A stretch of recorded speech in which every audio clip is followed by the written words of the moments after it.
Bueno, Bitcoin surge en 2009. Se publica en 2008 un documento en bitcoin.org por una persona con un seudónimo llamado Satoshi Nakamoto. Es un papel que incluso está en español, está en bitcoin.org y también lo pueden encontrar versión en español y varios otros idiomas que se ha traducido. Es un PDF de 9 páginas donde decía cómo iba a funcionar un sistema persona a persona sin intermediarios. De hecho, el sistema se llama así: Peer-to-Peer Electronic Cash. Entonces, lo que hicieron ahí es decir, ok, si no tenemos bancos centrales, si no tenemos banca y si no tenemos un sistema financiero, ¿de qué manera yo puedo enviar dinero, valor, sin que haya ninguna institución ni ninguna empresa involucrada? Y es ahí donde surge la idea de Bitcoin.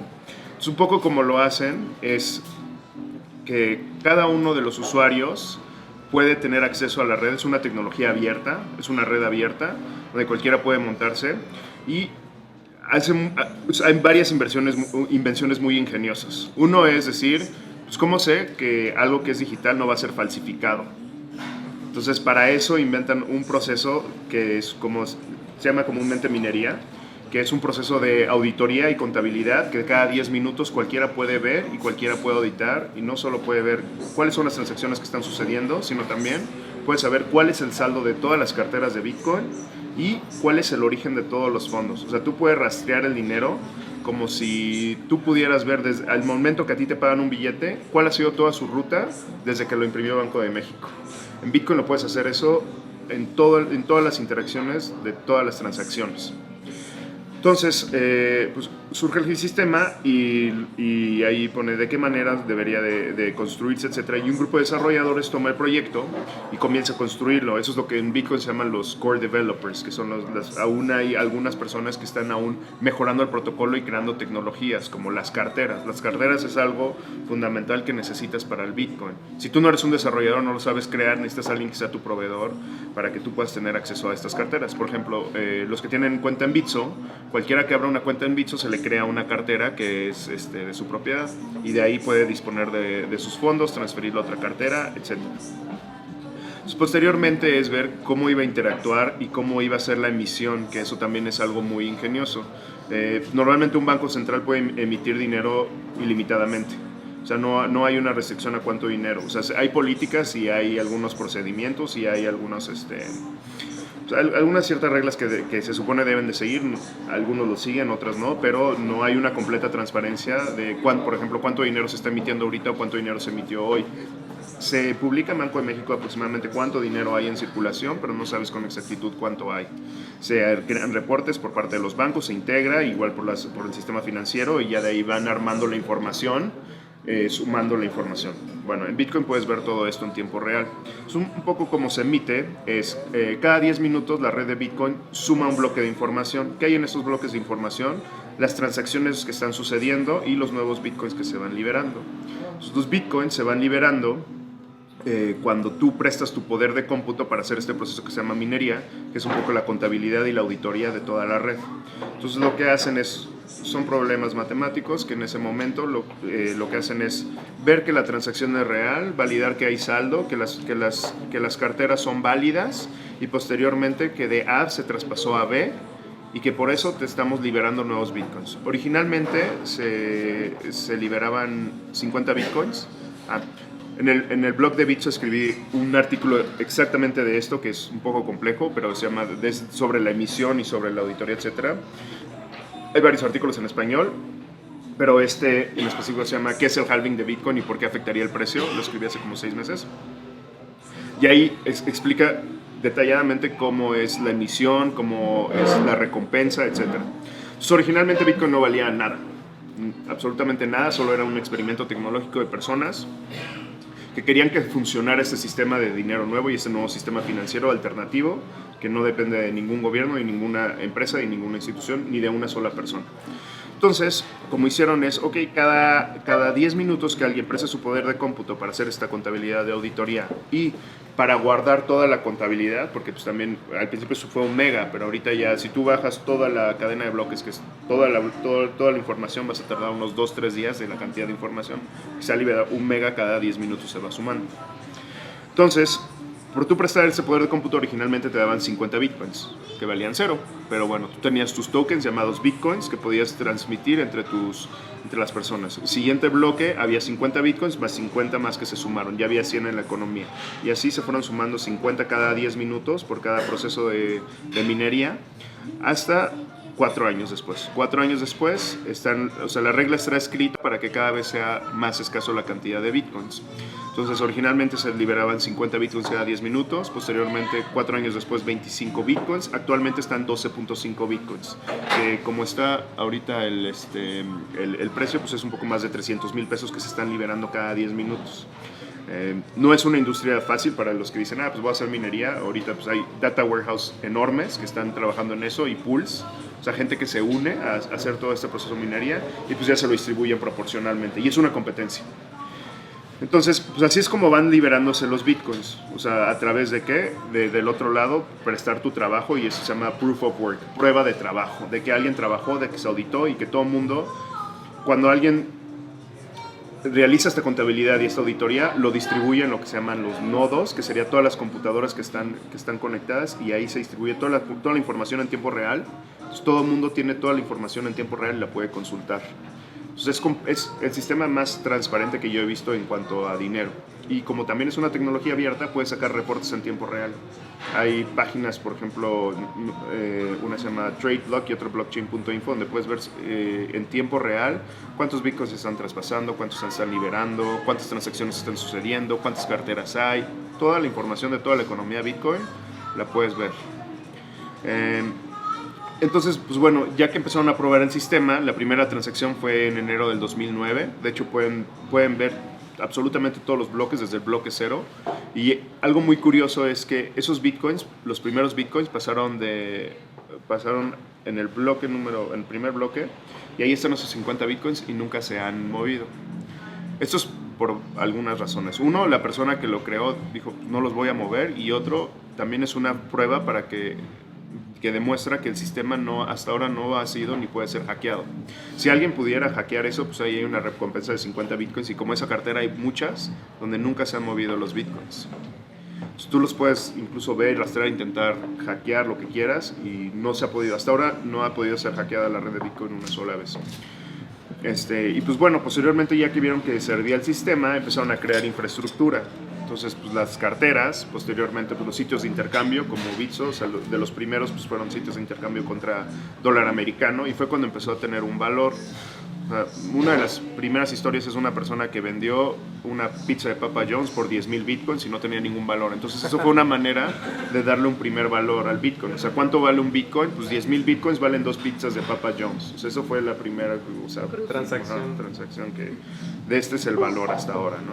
Posteriormente pues ya empezaron a hacer operaciones comerciales, y empezaron a darle un valor en sitios de intercambio que pues como Bitso son como bolsas de valores en diferentes monedas, donde tú puedes ir intercambiándolo. Entonces, pues ahí fue ya ganando pues algunos centavos, luego algunos dólares, y luego más gente se fue sumando al sistema y construyendo tecnología sobre ella, porque se fue creado para hacer un sistema de dinero persona a persona, pero puedes hacer más cosas con esa tecnología. Por ejemplo, ahorita te metes a ver lo que es la tecnología que le llaman blockchain, cadena de bloques, que son los bloques de información donde se van almacenando toda la información, y puedes hacer, por ejemplo, un notario digital. Tú puedes dejar un evento en la cadena de bloques de Bitcoin o de cualquier otro sistema y decir, en este momento yo tuve un evento, en este momento yo le mandé un correo a esta persona y valido que este es el documento, y la persona puede subir y ver, sí es el documento que yo lo subí, y ahí queda un timestamp de manera indefinida. Entonces, posteriormente pues empezaron a crearse nuevas soluciones. Digo, esas son de las más nuevas, que llevan como unas 2-3 años, pero pues anteriormente la mayoría de las aplicaciones eran financieras. Entonces, pues primero surgen los sitios de intercambio, luego surgen los procesadores de pagos. Entonces, por ejemplo, pues nosotros tenemos, bueno, al rato les paso unas, o bueno, se lo pueden ir pasando, estos. Es el procesador de pago que tenemos. Entonces, lo que hacen esos es, a ti te llega un pago con Bitcoin y lo puedes dejar en Bitcoin, pero pues normalmente si tú eres un comercio y necesitas hacer pagos, pues tú lo necesitas en pesos o en dólares. Entonces, estas soluciones lo que hacen es que tú cotizas en pesos, por ejemplo, con nosotros, pues yo quiero 200 pesos, y te va a decir, ok, necesito esta cantidad de Bitcoins a esta dirección. te muestran un código QR y tú escaneas con tu teléfono y queda el pago, y el comercio, si cobró 200 pesos, le llega a 200 pesos. No cobramos, ahorita comercios no cobramos ninguna comisión ni tampoco para que retiren el efectivo. Hay diferentes empresas que cobran 1% más el retiro, o que te piden que juntes algún monto, etc. Pero bueno, esos fueron algunos de los casos de uso que fueron surgiendo. Posteriormente, pues fue cuando en 2013 los bancos y las bolsas de valores y los gobiernos empezaron a dar cuenta pues de varias cosas. Uno, que tenía el potencial de desplazar algunas economías. Dos, que por ejemplo en países donde había controles de capitales, esto era una manera de darle libertad nuevamente a la gente.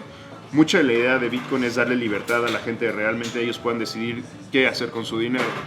Y pues por ejemplo en México, afortunadamente desde el 94 no ha habido una crisis fuerte. Sí ha habido devaluaciones como en los últimos 2 años, pero no ha habido una crisis fuerte como por ejemplo en Venezuela o en Argentina o en Chipre.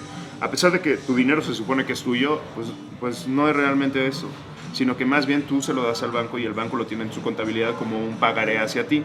Entonces, si en algún momento hubiera una crisis económica, pues pueden pasar varias cosas. Uno, pues tu dinero baja de valor. Dos, el dinero puede decir, oye, pues no tengo suficiente solvencia para darle a todos. Y pues aquí en México te protege el IPAB, ¿no? Que te da solo hasta 2 millones de pesos. Si tú tienes 10, pues de 2 a 10, pues ya lo perdiste absolutamente todo. Y dos, pues realmente, pues qué tan libre eres tú para disponer de tu dinero y de hacer lo que tú quieras con tu dinero. Entonces, esto era un sistema que le daba completa libertad a las personas. Y pues, una de las cosas que mucha gente también de Bitcoin dice, pues tú eres tu propio banco, realmente. O sea, tú tienes control de tu dinero, de tus llaves privadas y de cómo vas a mover tu dinero. Lo puedes mover en cualquier momento del día. O sea, ahorita si quieres hacer una transferencia internacional o una SPAY ahorita, pues no puedes. Un domingo en la mañana tampoco. Con estos sistemas sí lo puedes. Entonces, pues bueno, todo esto, para bien y para mal, lo empezó a ver los gobiernos. En algunos, por ejemplo, en China, que fue esos lugares donde más intercambio había, y sobre todo pues los controles de capitales que tenían, que no podías sacar más de $50,000, pues usaban Bitcoin como una manera de saltarse estas regulaciones y estas restricciones que les ponía el mismo gobierno. Hubo una prohibición de Bitcoin en 2013, por ejemplo. Ya después se abrió, y ahorita en 2017 volvieron a tener una restricción, pero más para ver, según ellos, para revisar procesos, evasión fiscal y prevención del lavado de dinero. Pero bueno, pues aparte de los gobiernos, pues empezaron a ver los bancos. Uno de los primeros grupos financieros y bancos que en el mundo empezaron a invertir fue BBVA, por ejemplo. BBVA es uno de los mayores inversionistas en el mundo de Bitcoin y blockchain. Posteriormente, eso fue en 2013, empezaron a invertir otros bancos y a invertir por ejemplo, en sitios de intercambios como nosotros, en empresas de infraestructura, y ya hacer aplicaciones más interesantes para, por ejemplo, cambiar la manera en la que sirven las bolsas de valores. ¿Alguien tiene una cuenta en una casa de bolsa? Uno, dos, bueno, yo. Bueno, la mayoría de la gente no tiene en México. En Estados Unidos es algo más común porque todo el mundo maneja su 401k, que es como si tú pudieras manejar tu Afore. Aquí no, aquí solo dan una casa de bolsa se lo pasa a los asset managers, y los asset managers deciden sobre ciertas reglas que puso el gobierno y la CONSAR, que pues bueno, también depende del gobierno, cómo se debe invertir tu dinero dependiendo de tu edad, ¿no? Según ellos deciden cuál debe ser tu riesgo y cómo se deben invertir esos activos. Entonces, pues bueno, empezaron a ver de qué manera también podían usar esta tecnología, por ejemplo, para propiedad. Entonces, si tú quieres intercambiar ahorita algo o quieres comprar una propiedad, pues tienes que irte a una oficina de gobierno y ver si realmente la persona que es dueña de esa propiedad es dueña de esa propiedad, si no fue falsificado ese documento y si lo puedes pasar, etc. Con esto no, tú puedes subir todos los eventos, así como los notarios digitales, también puedes subir propiedades y eventos, crear incluso un token o una moneda similar a Bitcoin. O sea, Bitcoin es el más grande, pero hay 1000 tecnologías. O sea, sí se conoce porque es una moneda, pero realmente es una tecnología. La moneda es como una de las aplicaciones más utilizadas que corre sobre ese sistema, sobre esa tecnología. Pero igual hay 1000 tecnologías, ya un poco más de 1000. La mayoría tienen muy poco valor y son poco relevantes, pero hay unas muy interesantes. Hay un sitio llamado CoinMarketCap, bueno, después les paso las ligas, donde pueden ver todas las monedas que hay. Y por ejemplo hay unas que están dedicadas nada más para el registro público de la propiedad y donde con algunos gobiernos sí están teniendo programas pilotos para pasar la propiedad y para correr en paralelo los sistemas y poder intercambiar la propiedad y poder revisar con una llave, o sea, digital, realmente si esta persona es dueño de esto. Entonces, esto que hace, pues sí, propiedades, pero también uno de los inversionistas más grandes posteriormente son Nasdaq y New York Stock Exchange, que son las bolsas de valores más grandes del mundo, y también Chicago Mercantile Exchange. Y lo que ellos están intentando crear, el año pasado lanzó Nasdaq una bolsa de valores con una prueba piloto de seis empresas, es poder tener bolsas de valores 24/7 y donde puedas liquidar y operar las transacciones en tiempo real. Si tú ahorita compras una acción, realmente no es tuya. Dependiendo del mercado y el país, va cambiando en el momento en que se convierte en tuya. Aunque tú tienes el registro internamente, por ejemplo en México te da 72 horas hábiles en que realmente tú tengas esas acciones. Y puede ser que incluso en esas 72 horas hábiles no lleguen. Entonces, con esto lo que sucedería es como Bitcoin. Con Bitcoin tú pagas y en ese momento tienes los Bitcoins.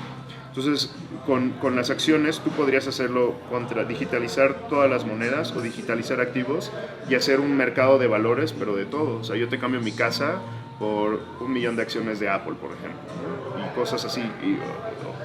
Realmente una bolsa de valores, no solo de acciones. Entonces, estas son las aplicaciones que un poco vieron para comenzar a invertir y posteriormente ya 2014 comenzaron a invertir más, 2015, 2016 y ahorita ya casi no hay ningún banco en el mundo que no haya invertido en alguna empresa de Bitcoin o blockchain. Incluso ellos mismos han creado sus propios que les llaman contabilidades distribuidas o sistemas contables distribuidos o distributed ledgers o sus sistemas de sus blockchains privados, donde pues, lo que intentan es, como Bitcoin lo que hace es interconecta los sistemas y lo puedes automatizar y puedes hacer punta a punta soluciones, es crear un poco estos sistemas para facilitar un pago internacional. Si tú quieres hacer un pago internacional, por ejemplo, uno de los más sencillos, de peso mexicano a dólar, pues primero deposita a tu banco, el banco cierra la transacción, lo pasa a una casa de cambio, el casa de cambio lo pasa a un banco corresponsal, el banco corresponsal lo pasa a un banco corresponsal en dólares, el dólar lo pasa al banco y el banco lo pasa al banco final donde hace la transferencia. O sea, todos esos pasitos tienen que hacer nada más para hacer una transferencia internacional en dólares y ahí quieres tiempo, dinero y aparte hay margen de error. Ahora, si tú lo haces con una moneda que ni siquiera hay una paridad contra pesos mexicanos como la rupia india, aparte tienes que pasar por dólar y aparte tienes que hacer ese proceso para pasar por rupia india. Una de las cosas que hicimos y que ahorita nos interesa mucho es la parte de pagos internacionales. Llevamos casi un año con algunas pruebas piloto y una de las personas que nos habían pedido eran pagos a la India. Entonces él nos decía, tardan como 3 semanas mi pago y pierdo como entre 20 y 30% de mi dinero. Interconectamos con un sitio similar a Bitso en la India, le tuvimos un pago en menos de una hora y casi tipo de cambio spot. O sea, ningún banco puede hacer eso, ni ninguna institución ni nadie. Entonces, eso es lo que ayuda a la tecnología, o sea, simplemente sería como sí, es la moneda y todo, pero automatizas la tecnología, entonces lo único que estás haciendo es usándolo como vehículo. Entonces, entran pesos a Bitso, nosotros han transferido un SPAY a Bitso, tenemos una integración con el sistema financiero que si tú depositas, en segundos se acredita, en ese momento lo que hace la automatización es ya sabe para lo que va el depósito, ya está del otro lado cotizado, compra la cantidad de bitcoins que se necesita, lo manda al sitio de India, allá en cuanto lo recibe lo vende y nada más se convierten en 2 transferencias locales. O sea, sería como un SPAY en México, un SPAY en India y en medio nada más una transferencia de bitcoin. Todo esto, lo único que ve el cliente es estos 2 puntos. Nosotros automatizamos esto. Entonces, no hay todo ni las comisiones, ni los intermediarios, ni estarle hablando a la gente del banco, buscando la transacción, dándole seguimiento, todo eso, pues, se elimina un poco. Entonces, eso es lo que los bancos están intentando también crear dentro en su sistema. Hay un consorcio de bancos llamado R3, donde hay aproximadamente 50 bancos y bolsas de valores del mundo que están creando estas tecnologías basadas en el protocolo de Bitcoin y otras que directamente están experimentando sobre el protocolo de Bitcoin, intentando hacer una conexión, porque pues también, por ejemplo, en ese protocolo ya han gastado creo como 60, 70 millones de dólares y todavía no tienen un producto al público en general. Entonces está construyéndose. Entonces, un poco lo que, digo, para mí hace muy interesante Bitcoin. Digo, aparte de que sí, está muy divertido que suba mucho de precio, ha tenido un gran rendimiento. Por ahí en el blog, al final de año siempre hago cuánto ha sido el rendimiento. Desde 2009 solo ha tenido un año con rendimiento negativo. Y también eso es muy importante porque a raíz de esto también han surgido muchos estafadores a nivel mundial y también aquí en México que te dicen, oye, pues tú compra esta moneda o este paquete de inversión, etcétera, y pues te garantizo que vas a tener otra vez, por ejemplo, el año pasado fueron 189%. O sea, no hay nadie que te pueda garantizar ningún rendimiento de nada. Y entonces, si tú lo comparas también, es una inversión realmente muy especulativa. Pero pues que yo como tecnología sí le veo futuro y que pues, en solo un año ha tenido un rendimiento negativo y eso fue después de 2013 donde tuvo un rendimiento de 5000%. O sea, ahí sí tuvo una caída de 40%. Que pues sí te duele, pero pues ahorita cualquier persona casi que haya comprado Bitcoin se está ganando. Entonces, hay gente que lo ve como especulación, como ahorro, como inversión, como pago, y es un poco también lo que hemos intentado hacer con los clientes. Ahorita tenemos 3 años operando en México, en abril cumplimos 3 años y al principio pues, fue un poco complicado porque pues, nadie sabía lo que era Bitcoin en México y fue abrir no solo una empresa sino abrir una industria en México y pues también hablar con los reguladores para que entendieran que pues, esto no es una herramienta de lavado de dinero, al contrario. Ya que nosotros le hemos hablado con los reguladores, les hemos enseñado cómo es una herramienta muy buena para evitar lavado de dinero y donde le puedes dar rastreo a todas las operaciones. Solo tienes que saber cómo hacerlo. Pues ese tipo de herramientas pues, son las que usamos nosotros para prevenir ese tipo de acciones.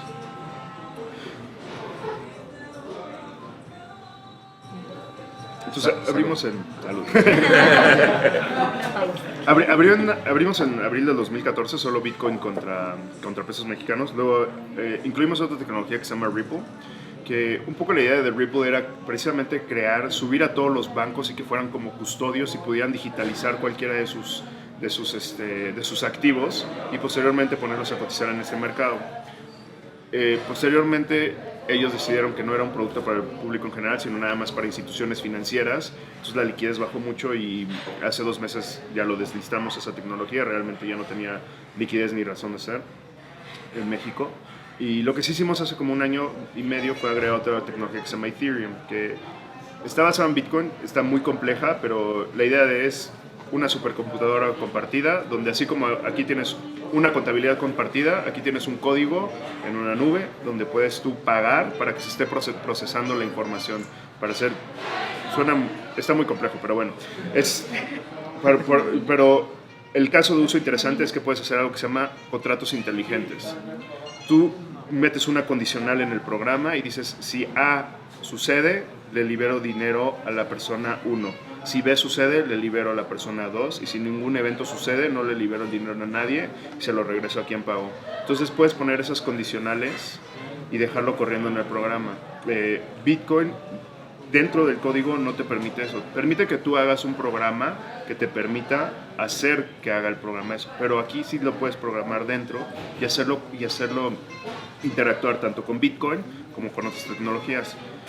Bitcoin ahorita tiene un valor aproximado de como 400 mil millones de pesos y Ethereum tiene uno de aproximadamente un poco más de 20 mil millones de pesos. Es el segundo activo más grande que existe en el mundo. Bueno, dentro del mundo de las criptomonedas. Entonces, pues bueno, un poco primero lo que teníamos como idea era crear este acceso a México que no existía. Después, pues probar con esas tecnologías, a ver cuál podría ser buena, cuál podría ser mala, etc. Y pues ya, la mayoría de los desarrollos están orientados a Bitcoin. Pero pues el chiste es dar casos de uso que la gente utilice realmente. Actualmente ya tenemos casi 50,000 clientes en estos 3 años y ha ido cambiando cómo la gente usa Bitcoin. Al principio la mayoría lo usaba plenamente como especulación, algunos para pagos internacionales, pero la mayoría de especulación. Ahorita y sobre todo pues, por la subida del Bitcoin y pues, que el peso ha perdido más de 50% en 2 años, 40% de los usuarios nos han dicho que usan Bitcoin para ahorro e inversión. O sea, ya no lo guardan en su Afore, ya no lo guardan en un banco, ya no lo guardan en acciones. Estas personas lo están guardando en Bitcoins. Sí, es riesgoso, o sea, yo le digo a todo el mundo, velo como una inversión especulativa, pero afortunadamente hasta ahora ha tenido un rendimiento muy positivo. Y luego, el otro caso interesante que nos gusta mucho es para que otro 30% realmente lo está usando para pagos en línea y pagos internacionales. El año pasado tuvimos un caso de uso muy curioso, que de repente empezamos a tener muchos usuarios nuevos entre 18 a 25 años, y todos pagaban entre 200 a 500 pesos. Tenemos una opción de depósito en efectivo, o sea, normalmente es SPAY, pero tenemos una opción de que pueden depositar hasta 5,000 pesos en efectivo en Oxxo y 7-Eleven. Y todas esas personas depositaban entre 200 a 500 pesos en Oxxo o 7-Eleven. Y pagaban a un mismo proveedor. Tenemos ese proveedor se llamaba BitPay, y BitPay es el procesador de pagos más grande del mundo, y tenía un cliente que se llamaba Steam. Steam es la plataforma de videojuegos más grande del mundo y empezó a aceptar pagos con Bitcoin. Entonces todas estas personas en Facebook y en grupos empezaron a decir, si quieres pagar, la manera más sencilla es con Bitso. No sabían ni qué es Bitcoin, nunca habían usado Bitcoin, no les importaba que estaban haciendo Bitcoin, pero México desafortunadamente y en general Latinoamérica es uno de los paraísos de fraudes. Entonces es uno de los lugares donde se cometen muchos fraudes con tarjeta de crédito y tarjeta de débito, y donde es un delito que no se persigue. Normalmente si hay un fraude se lo pasan al comercio, el banco no se hace responsable, el comercio prefiere pedir su pérdida y ya nada más subir sus precios y meterlo dentro como un riesgo de operativo. Entonces es un delito que desafortunadamente no se persigue en México. Entonces aquí en México hay personas dedicadas a esto, y en muchos sitios como Steam no admiten tarjetas de débito por la incidencia de fraude. Y en muchos sitios internacionales no aceptan una tarjeta de débito mexicana. Una de crédito sí, pero una de débito no. Entonces todas estas personas entre 18 y 25 años no tenían tarjeta de crédito ni les prestaban tarjeta de crédito. Entonces lo que hacían era pedirle a la mamá, a la tía, al primo, al hermano que le prestaran su tarjeta de crédito para comprar sus videojuegos y después le daba el efectivo. Entonces, esto para ellos fue una manera de poder comprar sus videojuegos, y pues a nosotros también nos dio un nuevo rango de usuarios que no teníamos contemplado. Pues fue muy bueno, y estos casos de uso es lo que también ayudan y apoyan para decir lo que muchas veces es cuando no se conoce esto de que, oye, Bitcoin se usa para lavado de dinero y la Deep Web, etcétera. De los 50,000 usuarios que tenemos, hemos cerrado como 10 cuentas nada más, porque realmente lo estaban usando en uno de estos mercados. Entonces, realmente ese caso de uso es casi mínimo. Y yo personalmente llevo en Bitcoin como 5 años, y he conocido en todo ese tiempo como 2-3 personas que realmente han comprado y cosas en un mercado ilegal. O sea, no es un caso de uso tan grande. Sí fue un caso de uso muy sonado.